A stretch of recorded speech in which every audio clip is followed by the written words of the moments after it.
Everyone, happy Friday. Welcome to the Plant Based Morning Show, a show that we do every day, every weekday anyway, at 11 a.m. Eastern Time. We go for like 45 minutes, sometimes up to an hour. Try to keep it to 45. Um, Lots of activity, lots of talking, comments welcome. We do this on Instagram, but it's better on YouTube. That's youtube.com/no meat athlete. Click on the live tab. And much more of the activity these days is over there. That's where people, talk about the show and comment and ask questions and all that. Speaking of asking questions, I was thinking we should do an AMA episode one day, Doug. That would prevent us from having to prepare for a day, which would be nice.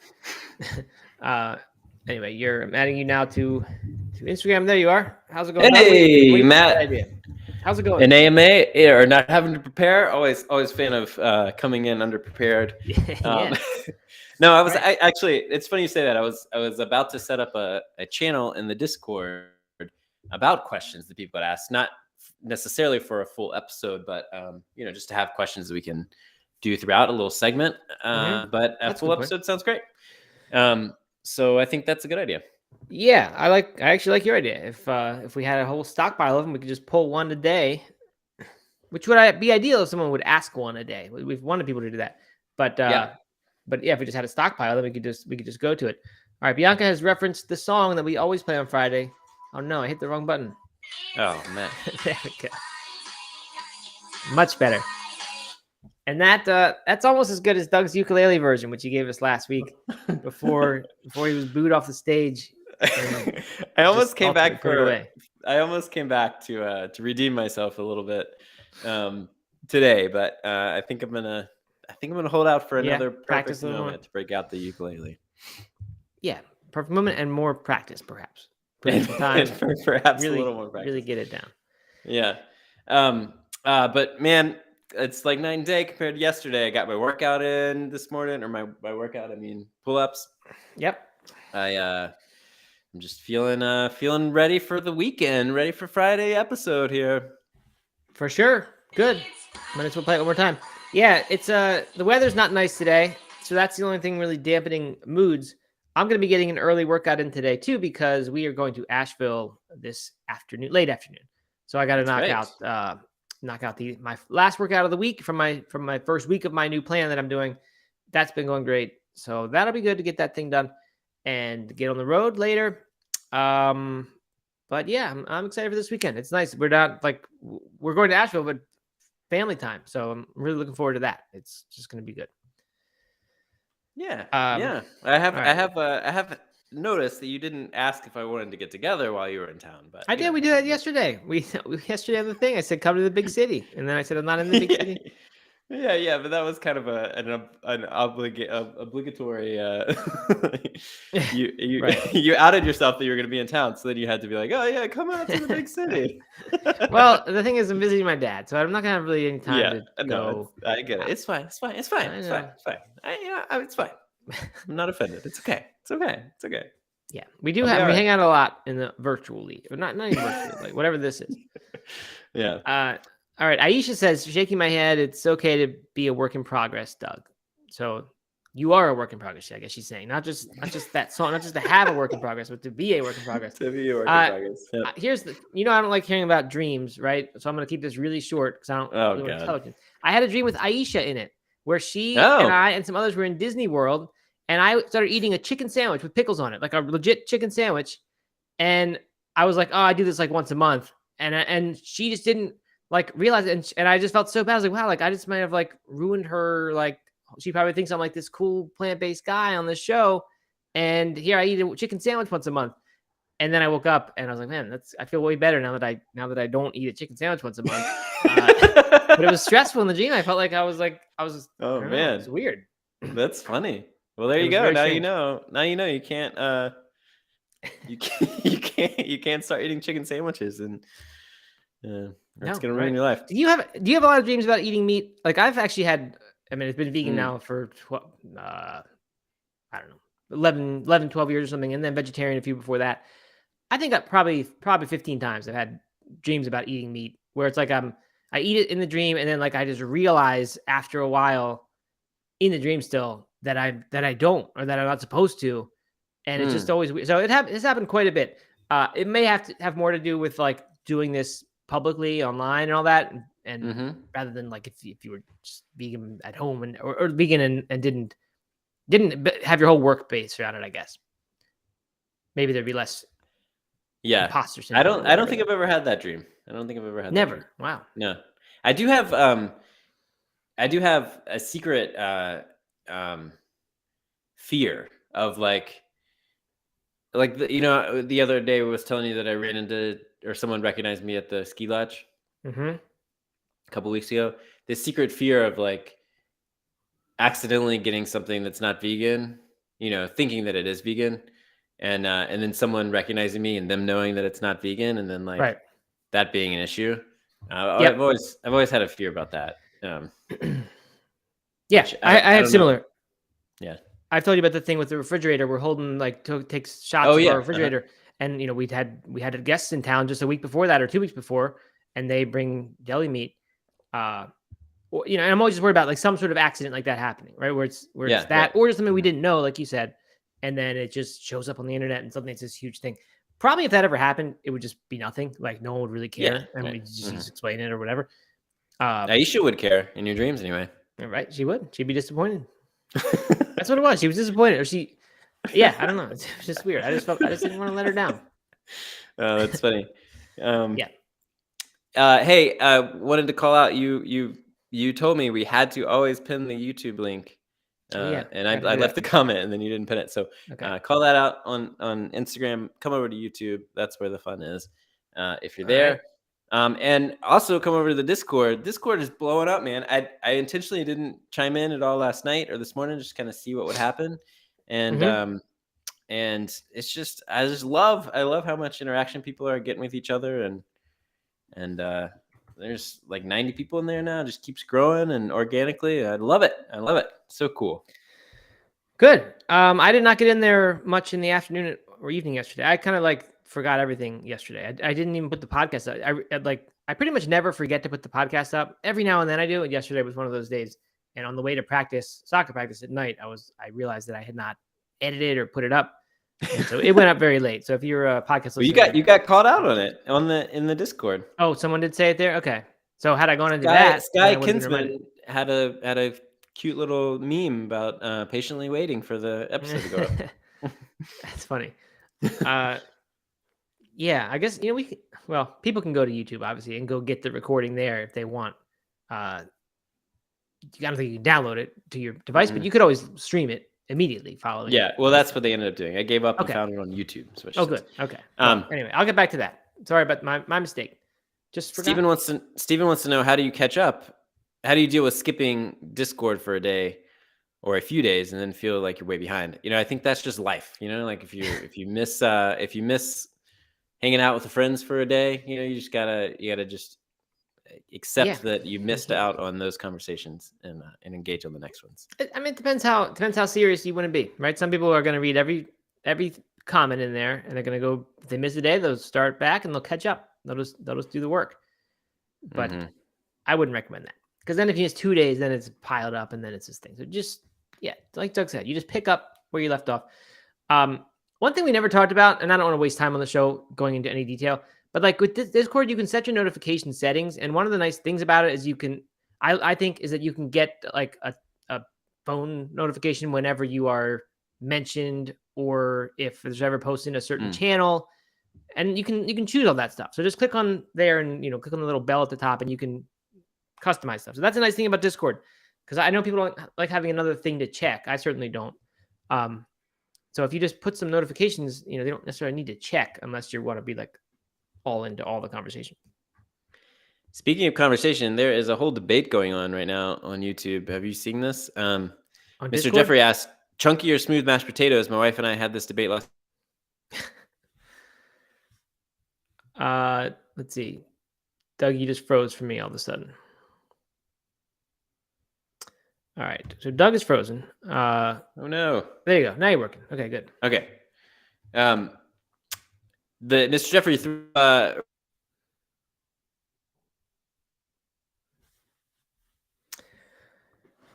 frozen again, Doug. I don't know. Can people hear me still, or somehow it's something on my end that's happening? It froze Doug. Yeah. All right, but you are back now again, Doug. So I'm not sure.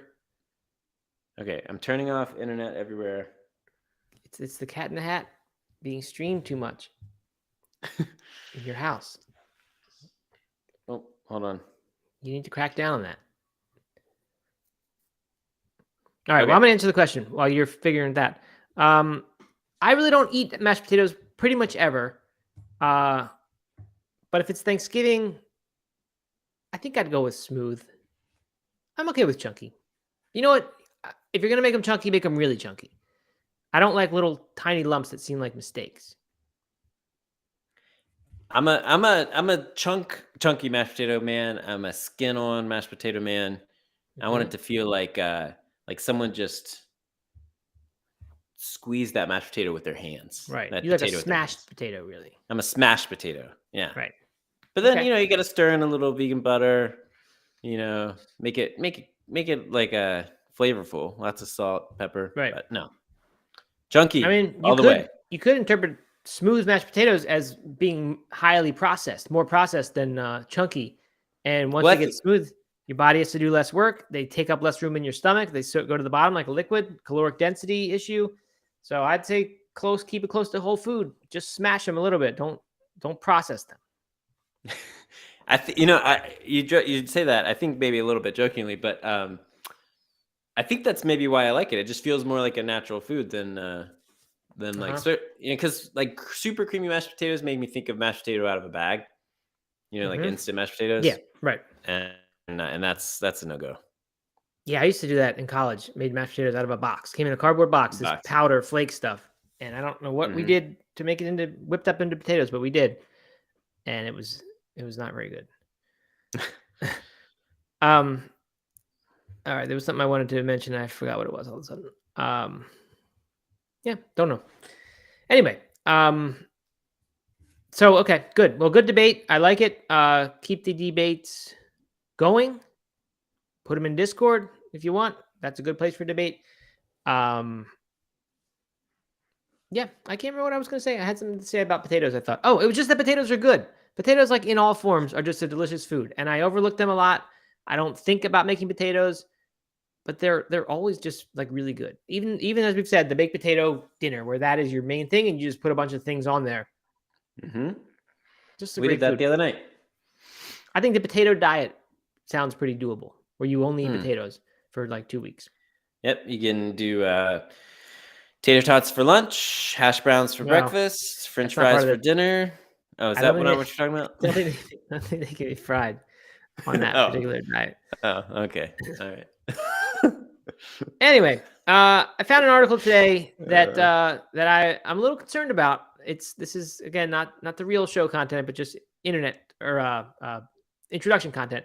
Apparently, there's an asteroid that is headed for Earth, and the collision impact date is Valentine's Day 2046.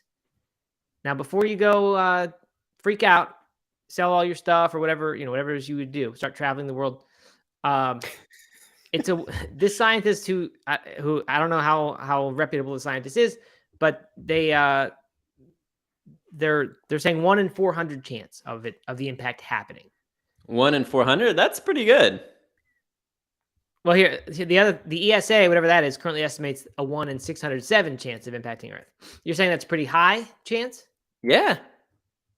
Considering the downside is the end of the species, that's expected value of that is a still pretty serious bad day. 1 in 400? Is that what you said? That's what one guy said. One scientist. Well, think about how excited I get. We were talking about the lottery yesterday. One in like 2 billion. Right. 1 in 400. I mean, this is like a million times better than that. Have you seen the movie Don't Look Up? No. It's really quirky and kind of weird, and it's a commentary on ignoring science. But we were just talking about that yesterday, and then I was thinking about that again today. Remember how sometimes I accuse you of not believing in science? Yeah. And then yesterday, that person just did not agree with the The article that said rich people or money helps you feel happier. Mm-hmm. Okay, so go ahead. But like Leonardo DiCaprio, who else is in it? Jennifer Lawrence, Meryl Streep, I mean Jonah Hill, big names. Anyway, it's about an asteroid that's going to come and destroy the Earth, and and no one believes the scientists that are saying it's going to happen. So I was reading this article, or kind of scanning it, I should say, and thinking to myself, we are so worried about so many things, and what's probably going to kill us all is just like this fluke accident that just destroys everything.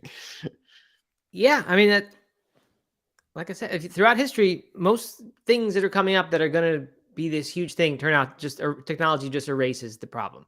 And then we just forget that it ever was a problem. Like Y2K, kind of an example. It was like this big thing, and then we just forgot about it, and now it's a joke. Yeah. Right. Yeah. I mean, so it's very possible to be one of these things that like literally we can do nothing about. If this was real though, so here's what I was thinking. What if they said this was a 50% chance instead of whatever it is, 0.00025 or something?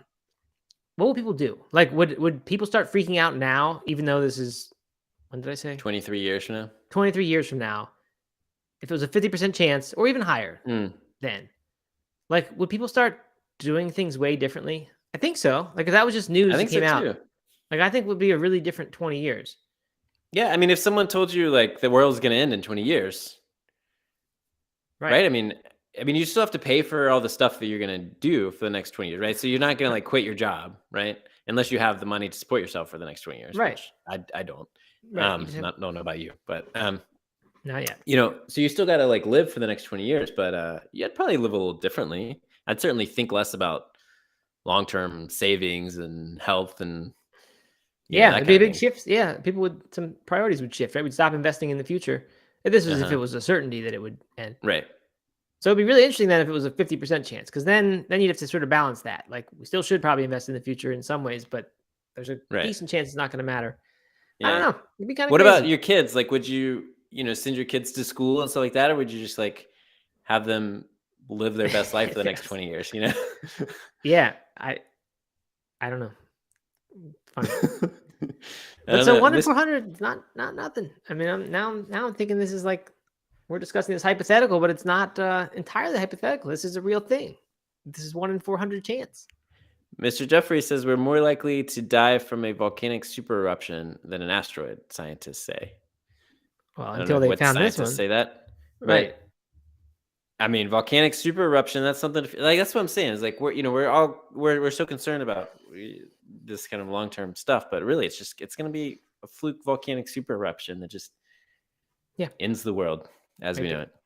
But the thing is, the Earth has made it. We've made it. Well, humans have made it several 100,000 years now, so the chances of that happening in our lifetime, it seems pretty low.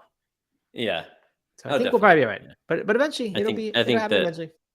Man-made climate change is probably going to kill us before any of this, but that's a different. Who knows? Who knows? Yep. Or okay. Or we just all nuke each other. Anyway, it's Friday. That's right. At least we got 2 days of no work, so that's right. Let's have some fun. Yeah. All right. So I found that one, that good upbeat start to the day. There's a whole risk list, by the way, of all different space objects that have a chance of hitting us. The other thing is, I know we're going to move on here. I think if it was 25 years from now, we'd probably start defending against it, and they'd probably start figuring out how can we send rockets out there ahead of time with nuclear bombs and displace its trajectory or whatever. Right. If you had 20 years, if it was a sure thing, they would definitely try to. Yeah, be like a movie. Figure it out, right? Yeah. Like because if they can blow it up and it turns into much smaller ones, then that would be, even if some of them hit the Earth, that would be better. You know what I would do? I would just put a big giant trampoline up there, have it hit, blast it back off, back into space. Okay, good. All right, I like it. Okay, so let's jump into actual content. We've got a weather report, and it starts with this. As soon as the music kicks in here, I'm going to start talking. Getting a little bit of a problem. Let's refresh the sound machine. The 7-Eleven sounds great. Sound machine. There we go. This just in, people who consume foods from the plant-based Mediterranean and the brain-focused MIND diet, which stands for Mediterranean Diet Intervention for Neurodegenerative Delay, people who did that had fewer hallmark signs of Alzheimer's. Those signs being sticky beta amyloid plaques and tau tangles in the brain. That doesn't sound good at all. No. Anyway, but they had 40% lower odds of having enough of those things to be diagnosed with Alzheimer's. No word here. I couldn't even find the real study itself, but this is from CNN. No word like how long they had to be consuming this diet, but the people who they studied, they had their brain, these things in their brain were similar, on par with what would be found in people 18 years younger who had scored the lowest on the survey in this thing. Adding just one food category from either diet that I mentioned, the Mediterranean or the specific Mediterranean for brain health thing, such as eating the recommended amounts of fruits and vegetables, reduced amyloid buildup in the brain to a level similar to being about 4 years younger. They said greens, berries, whole grains, olive oil, and fish can all delay your onset of Alzheimer's disease and reduce your risk of dementia when you're growing old.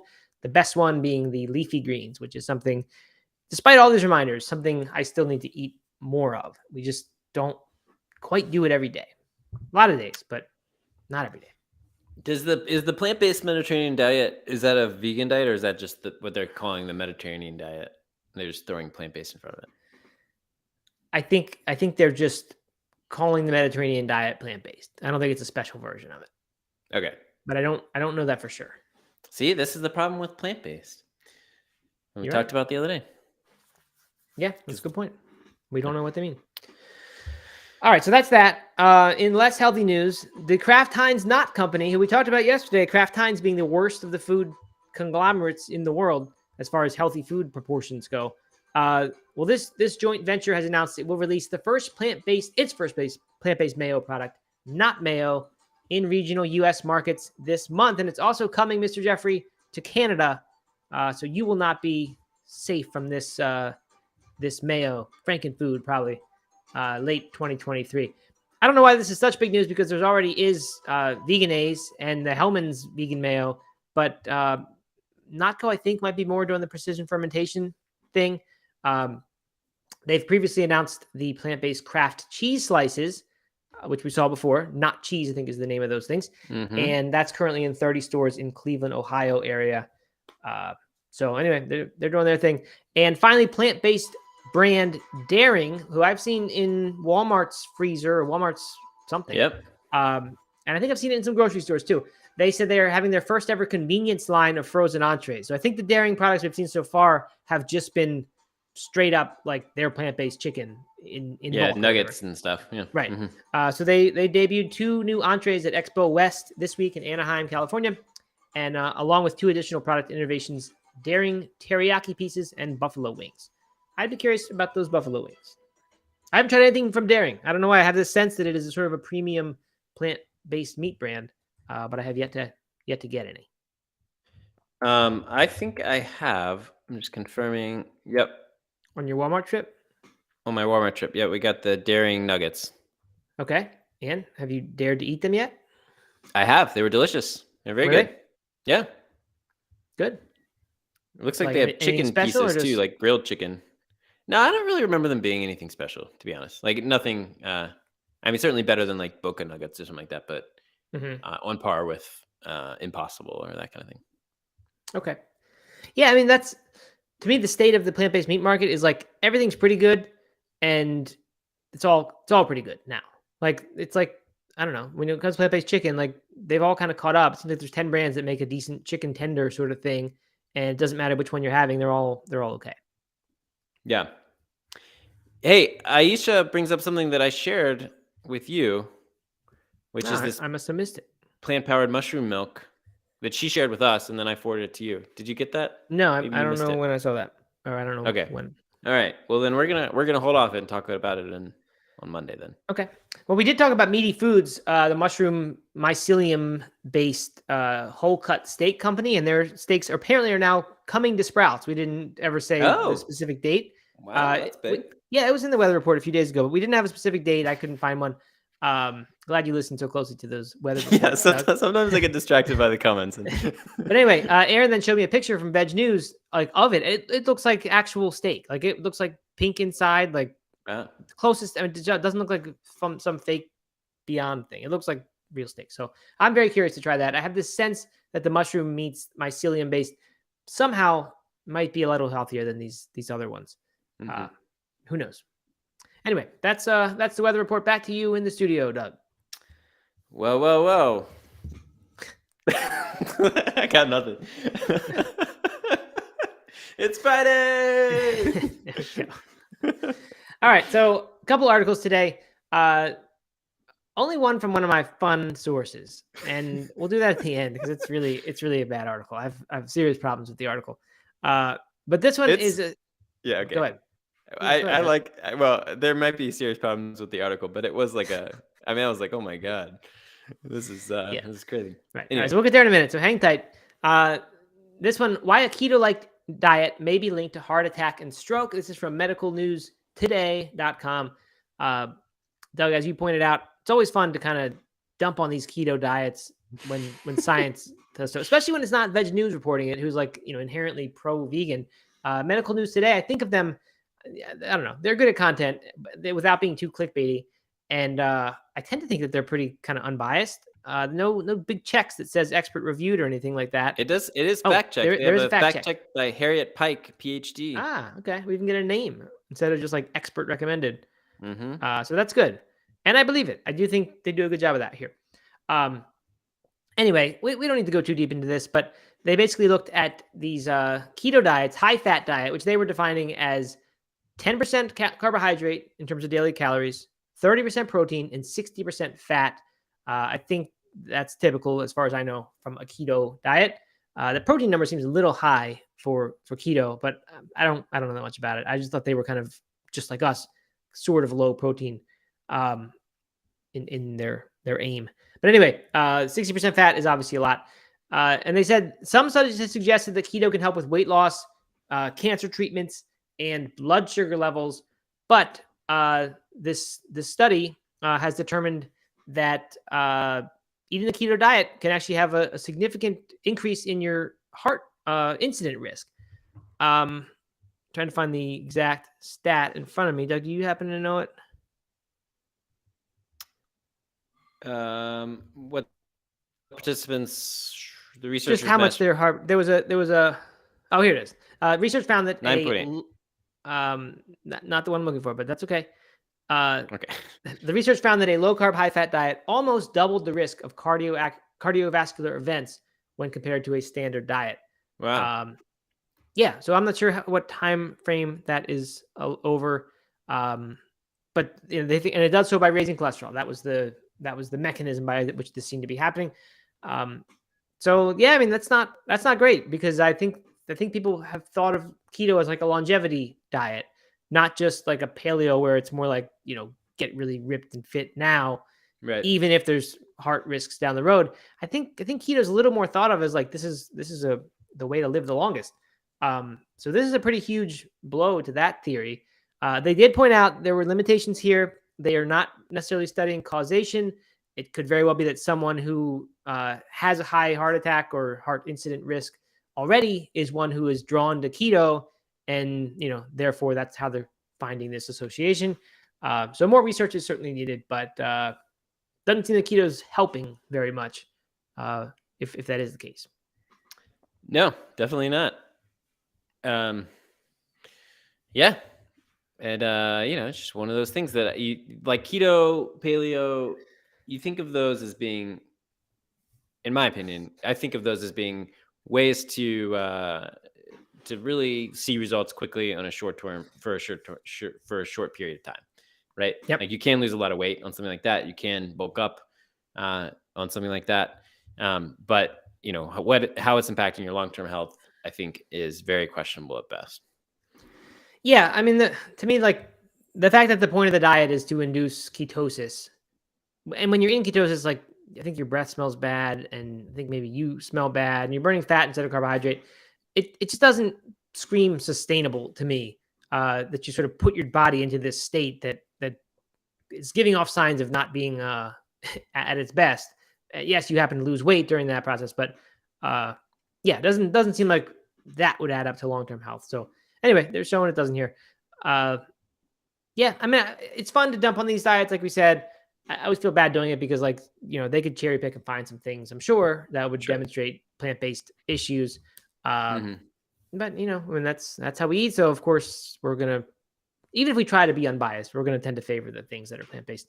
But I don't know. You don't see too much damning about plant-based. It's just like you find things. I saw the worst I've seen is something about the kids grow like an average of 1.5 centimeters less in height if they are raised on plant-based diets, vegan diets versus omnivorous. But that, even that's not necessarily a bad thing. Like, height doesn't help you live longer necessarily. And in fact, extreme height does the opposite of that. So, who knows? Lots of things you could say, obviously, about the diet, but interesting. Yeah, you just don't find many that would say plant-based diet increases cancer risk or increases heart disease risk. You're not finding much of that. So I tend to think we're on the right track here. Leslie makes a note here before we move on. That would be an animal-based keto diet. A plant-only keto diet is not associated with an increase in heart disease. It's associated with decrease of diabetes and heart. Okay. So that's interesting. I'd be interested to learn more about that. I would as well. And I guess, I mean, you'd hope that, or you'd assume that a plant-based keto diet has lower saturated fat intake than an animal-based keto diet does. Not that they have to get all their fats from animal products. They could eat a bunch of olive oil, I'm sure, on that keto diet if they wanted, but which is probably what the plant-based one does. Just like plant-based could get saturated if you ate a lot of coconut oil in your diet. But perhaps that's, I mean, saturated fat certainly associated with heart disease. So wouldn't be surprised there. Okay, just looking at the comments here. Bad Medicine says, if humans are not naturally vegans, is veganism to be considered a belief/religion? Yeah, I think so. I think veganism, when we use that term, we're talking about the ideology that says, I think it's not right to eat animals, or not right for me to eat animals, so I don't, or animal products. So yeah, I think in that case, belief religion. When we talk about a plant-based diet, though, then I think it's different. But I like to have a little troll in the audience. I wouldn't call that trolling. I think that's a legit question. It is. It does. And I don't know anything about Bad Medicine. Who that person is. Maybe they found us via YouTube algorithm, in which case, welcome. I'd welcome many more people like Bad Medicine if YouTube is suggesting our video to people. All right. Anyway, all right, moving on. Let's see. Next, FDA says chocolate may be good for heart health. This is from Best Life Online, one of my favorite sources. So naturally, I distrust the article when I see it, because they, as much as I enjoy their content, it's not the highest in scientific rigor, for sure. The headline is, the FDA now says eating some chocolate may reduce your heart disease risk. This is fact checked, in this case, much more vaguely as to who did the fact checking, just their team. Anyway, they talk a good bit about chocolate and how people eat more of it now. And COVID actually increased people's chocolate consumption, according to surveys. Didn't do that to me. I drank a lot more alcohol, but I did not eat more chocolate during COVID. I'm sure about that. And a lot more pasta too, but not more chocolate. All right. So apparently someone who named Barry Callebaut, I don't know exactly who he is. Swiss chocolate manufacturer, Barry Callebaut. I don't know if that's a person or the name of the company, but anyway, this entity submitted a proposal to the FDA suggesting that this health claim be allowed, and that the FDA investigate this particular health claim. And that is, supportive but inconclusive scientific evidence suggests that consuming at least 200 milligrams of cocoa flavanols, maybe flavonols, I don't know, daily, such as provided by high flavanol cocoa powder or high flavanol semi-sweet or high flavanol dark chocolate, may reduce the risk of cardiovascular disease. That was one of the proposed claims that they were hoping the FDA would sign off on. FDA finally responded. It took 4 years to decide, no, that's not gonna fly. There's very limited credible scientific evidence for a qualified health claim for cocoa flavanols in high flavanol cocoa powder and a reduced risk of cardiovascular disease, they said. So they said there's very, very limited evidence. And what that actually amounts to is that, no, they cannot say that about the chocolates themselves, but they can say something about the cocoa powder. So maybe it's just what's in the chocolates themselves, that there's going to be sugar added to that. Sometimes there's going to be cocoa butter added to that. I don't know if you know about the chocolate making industry very much, Doug. But some chocolate bars are like whole bean, where they just get the bean and you just get, whatever's in the bean you can use in the thing. Others are, they'll process the beans and they'll make like cocoa butter. They'll separate the cocoa butter, the fat, from the cocoa powder, I think, or at least the cocoa solids part. Okay. Then they'll make the chocolate bars out of that. So they'll use a whole lot of that cocoa fat for that cocoa butter, and only some of the, the solid compounds where all these healthy parts are. So you can make the bars way more delicious and way less healthy when they're not whole bean. And I don't think too many are whole bean. But anyway, my point is, you can kind of mess with it compared to cocoa powder, where if we're speaking about the powder itself, right. I don't think you can change the butter content in that. And maybe the powder itself has already had cocoa butter removed from it. I don't honestly know that. But anyway, so I think the conclusion is cocoa powder, in a very limited sense, appears to be good for us as far as cardiovascular disease reduction. But by the time it makes it into the bar, other things being added and whatever else happening, we can't really say for sure that it's any good.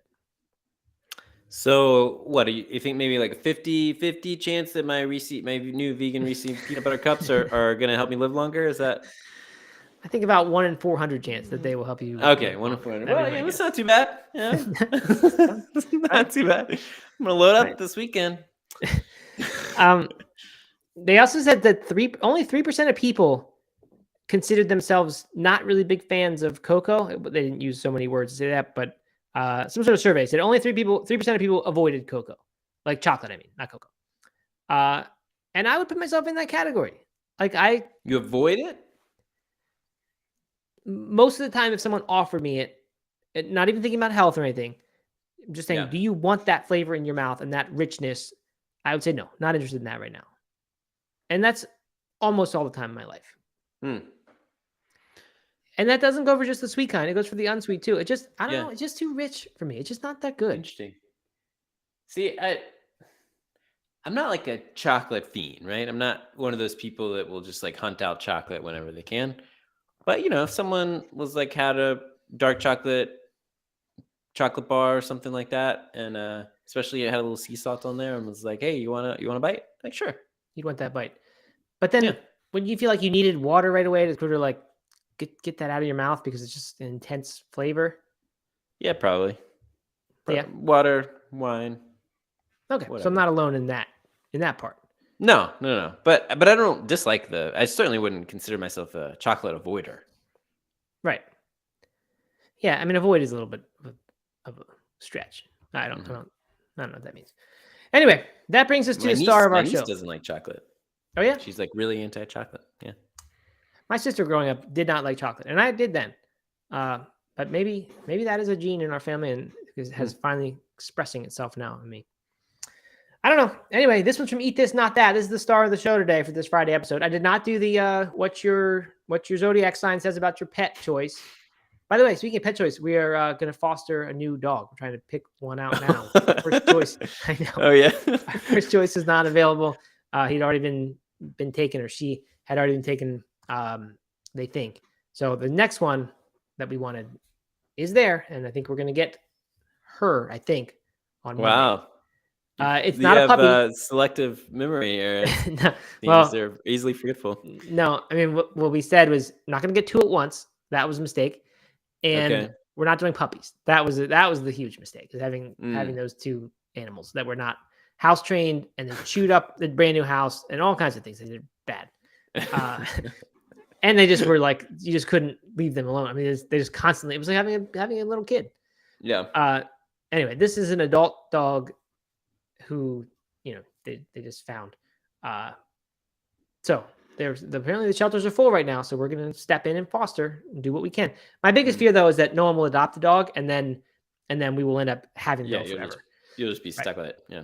Which is why there's a whole bunch of pit bulls there, and I would love to say, hey, I'm a pit bull helper, because I think they have trouble getting adopted. But I can't because I don't want to foster a dog that's not going to get adopted. Like I'm just not willing to take that risk yet.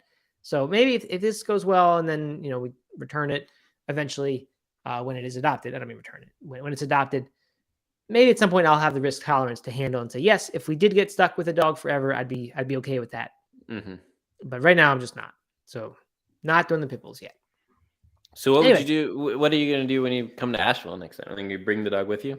When you're fostering, they will actually provide, you can bring it back there for just the weekend or the week or whatever. Or nice. They'll pay sheltering or whatever. So yeah, trust me, I had that question. That honestly, like, I mean, I'm not a huge dog person, you know that, but we know. Like that's one of the big reasons is it everybody who has a dog, it's just so much trouble anytime they go somewhere, and I like to go places. Definitely, yeah. I mean, that's a real thing. Although we live in a neighborhood now, so I think pretty easily we could find someone who could just come. Find a kid who will come in. Right, exactly, and that wouldn't be so bad. Although you still feel bad leaving them for. Yeah, of course, yeah. Anyway, exactly. I don't want to do that. I don't want to do that to the dogs. Okay, right. So the reason you don't like dogs is for their own. It's because I love them too much. I love them too much to like them. Good. Okay. Well, this one's from Eat This, Not That, and it is the 35 worst sodas to stay away from right now. So you didn't immediately think there might be problems with the article, Doug, when you saw the headline? Of course I did. I lost your audio, Doug. See if we can get Doug back here before we resume. Yeah, Frozen. Come on back, Doug. I mean, you're moving on. There we go. I got you now. Okay. When you freeze, it keeps working on Instagram. Oddly enough, Instagram's the one that usually doesn't work. But yeah, I don't know.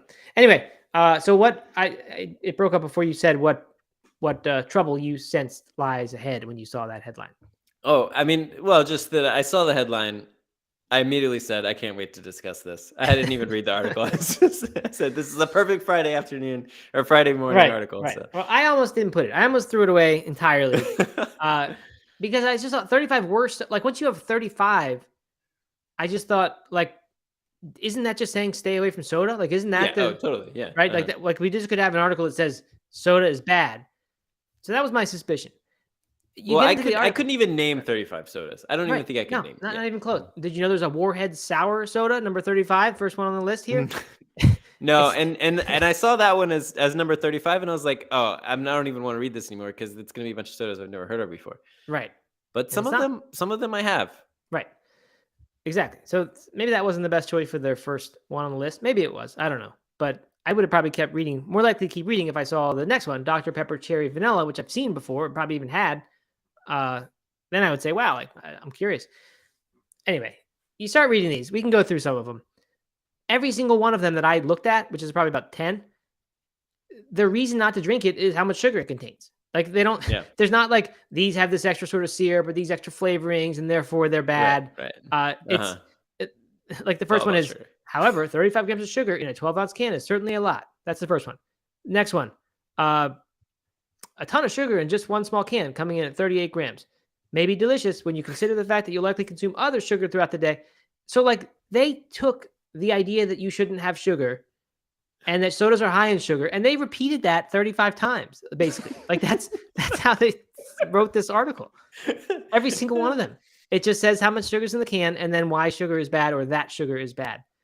I can't believe this got published, honestly.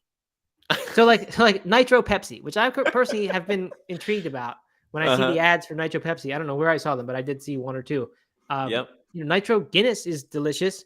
Nitro Coffee is delicious. Excellent. Just smooth and mouthfeel. So I would be really down with trying a Nitro Pepsi if I came across one. I don't know where you would. I guess grocery stores, maybe? No idea. Anyway, so I thought, okay, they're gonna tell me something bad about the nitro and what that does. Nope, just the sugar. Now that what's funny is like because it's 35. Number 35, this sour Warheads thing, which I'm sure has a ton of chemicals and like weird artificial flavoring and coloring and stuff like that is not good for you. That has to be bad for you. Right. But it's 35 grams. That's number 35. When you start getting down to the the top 10, we're talking about 77 grams, like more than double, right? So by having an article with 35 different sodas, right? I mean, like 35 sounds pretty good. Honestly, it's half the sugar as the rest of them. I mean, that's actually a kind of a redeeming quality of the article is that I didn't look that closely to realize that they actually do get worse and worse as you go by having more sugar in them. So yeah, I was actually just going to call out something like that. This Pepsi one, which is the Pepsi, the Nitro one, that's number 30 on the list.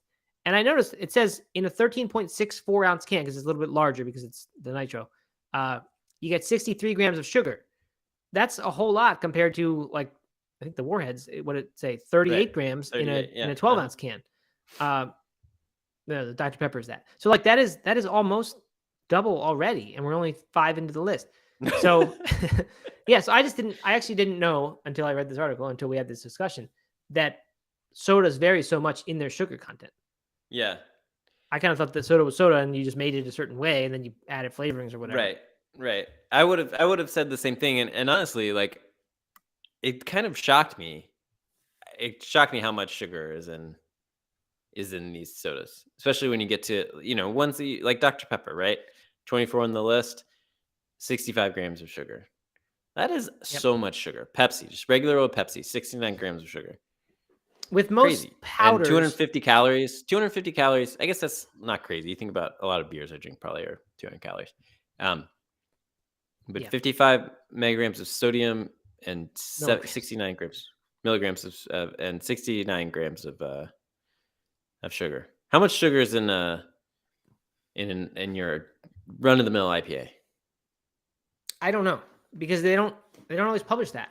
But I know in these non-alcoholic beers, the ones that do have it on there, I don't know about IPA actually, but the porters and stouts and things, a lot of them, not the Guinness, but a lot of them have something like 25 grams of sugar in them. Mm-hmm. So it's not a little bit. That's a lot. And, I guess maybe a regular IPA might have less than that, but I'm actually not sure if it would or not. And then it also has the alcohol calories, of course, which are probably worse than the sugar calories. So, I mean, I don't know. It's not a clear, obvious argument that a beer is better than a thing packed with sugar. Well, so this is just Google is saying that averages around 20 to 28 grams of sugar in your typical. So about half as much sugar as is in a soda, plus alcohol. Plus poison. Yeah. I mean, but there's plenty of poison in this too, I would imagine. But and they don't really get into that. They don't look at all the different colorings and things that would go into these and flavorings and stuff. And there's got to be so much artificial things. But they don't really touch that.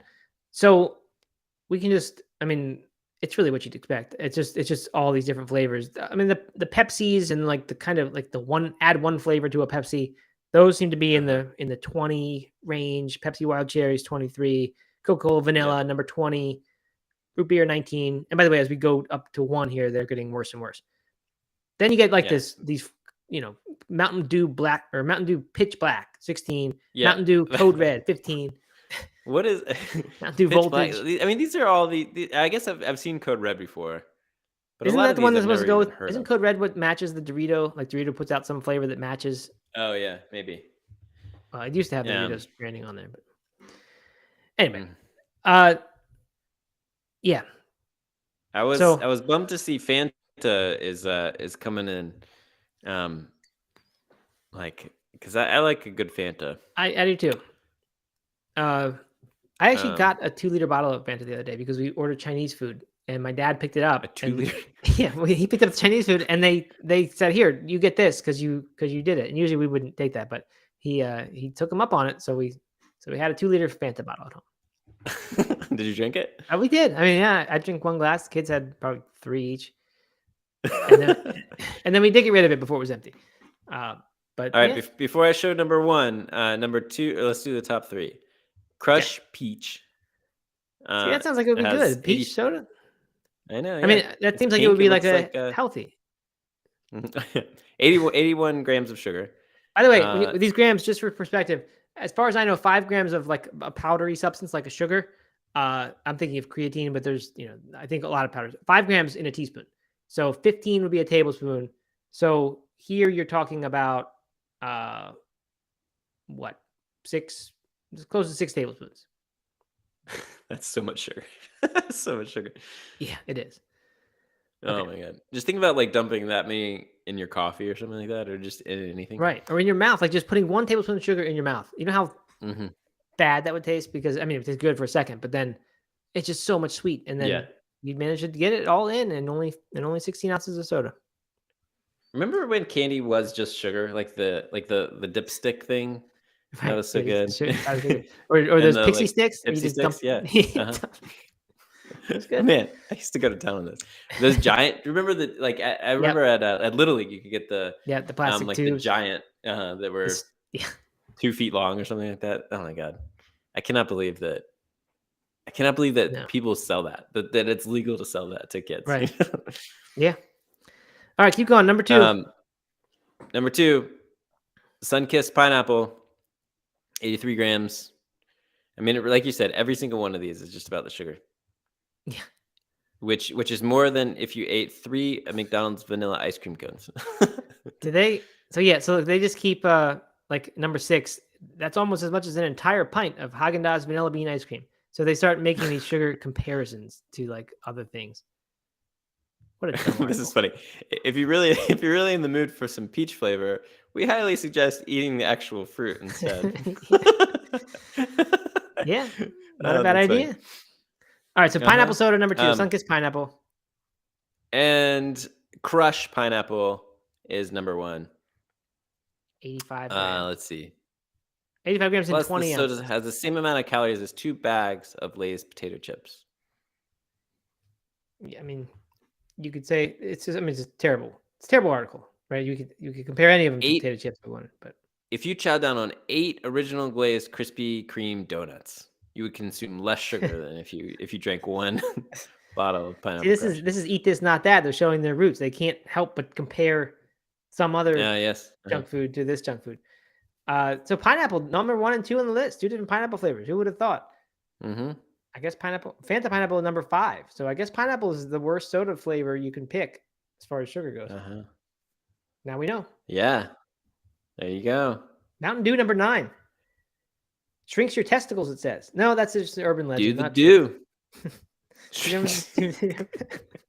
I've never heard that before. No, that was all the time. It was that it either made you infertile entirely or it did so by shrinking testicles. Yeah. I don't think any of it was true though. Don't believe that was real. Did anyone else ever hear that? I mean, they must have. Coke is not on this list. In regular Coke's not there. Just well, I mean, plain Coke. They only had 35 slots. There's like vanilla Coke. Right. Pepsi's there 22. Yeah. Oh wait. Coca-Cola cinnamon. Yeah. Vanilla. So what are the good ones then? Like if this is the 35 worst, I guess maybe like the those sort of small companies that just hand make their soda. Maybe. I'm sure it still has a lot of sugar. Someone asked if we were gonna ruin what's it called? The like probiotic soda. What's that called? I've lost the comment. I didn't know there was a probiotic soda. Yeah, it's like it's really popular.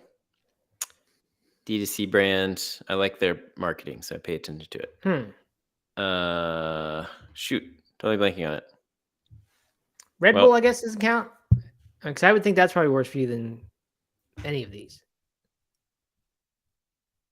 Red Bull? Yeah, good question. Just because it has all the other things in there that are meant to mess with your brain. Olipop. Oh, yeah, I've had that before. I think we got it at Whole Foods. I don't know if I realized it was probiotic. Yeah, I think so. All right, no so. Coca-Cola is 33 grams, according to Steven here. So they didn't make the list then. Yeah. Didn't make the list, yeah. Not in the bottom. So Coca-Cola is way less sugar, or comparatively less sugar than Pepsi, though. I mean, I've never heard that said. You'd think that would be like one of their big marketing claims. Would be this is the lower sugar alternative. I guess then they'd be called hypocrites. The healthiest sodas, according to Google. I wish I had ChatGPT pulled up. Sierra Mist. Sprite. Wait, Sprite's number 29 on this list. On the screen right now. Oh, really? Yeah. You just can't trust this stuff. That's why you got to ask ChatGPT. Sierra Mist, man. Do you remember Sierra Mist? Yeah, it had artificial sweetener in it, right? Or at least it had like a fake sugar. Pretty sure. Remember Surge? Oh yeah. I love Surge. That was like the Mountain Dew alternative that didn't affect testicles. Remember like Mountain Dew Max or something like that? It was like twice the caffeine. I forget what it was called. No, I remember Jolt Cola though, which was like known for being the high caffeine. Never even had that. I don't think I was afraid of it. Yeah. I'm gonna ask ChatGPT here what the healthiest soda is. Okay. We asked ChatGPT something yesterday. Yeah, my daughter wanted some homework help. We don't use the thing for her homework, but it was a similes, and it was try to come up with a simile, like something is mean as something, like mean as a what, and we're like, what does that mean? So I just said, I don't know, like it would be hard to Google that answer, like what's a mean as what, right? Like how would you phrase that? So I just went in the ChatGPT and said, what's a simile to say that something is, what's a common simile to say something is mean? And it gave me mean as a snake, mean as a junkyard dog, mean as a scorpion. Mean is like 3 other things. It was good. It was amazing. It just like spit it out. Yeah, I like it. They didn't give me any brand. They just said soda water or diet soda. Ultimately, the healthiest soda is one you consume in moderation. So that's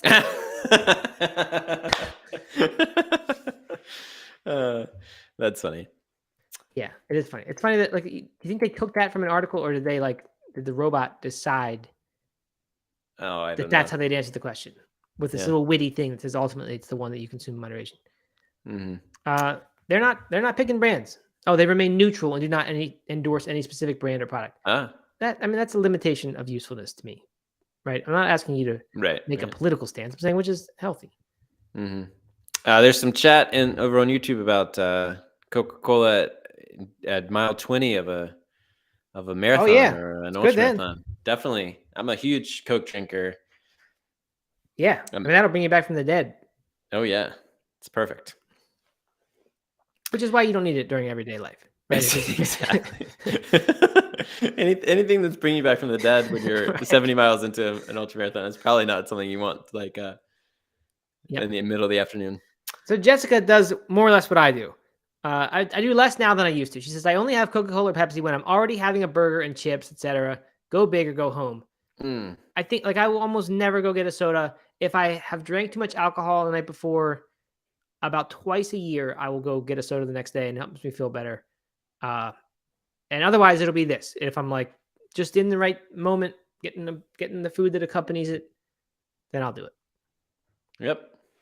But otherwise not. Neil says, did you say diet soda is better for you? Oh, did they say that? He says. Oh, did they say? I think ChatGPT said that, yes. Yeah. But we can't really trust that. And I don't know if I would agree with that either. Probably depends on which one. Anyway, we're at an hour. We got to go. Let's wrap it up. Thanks for attending, everyone, all week long.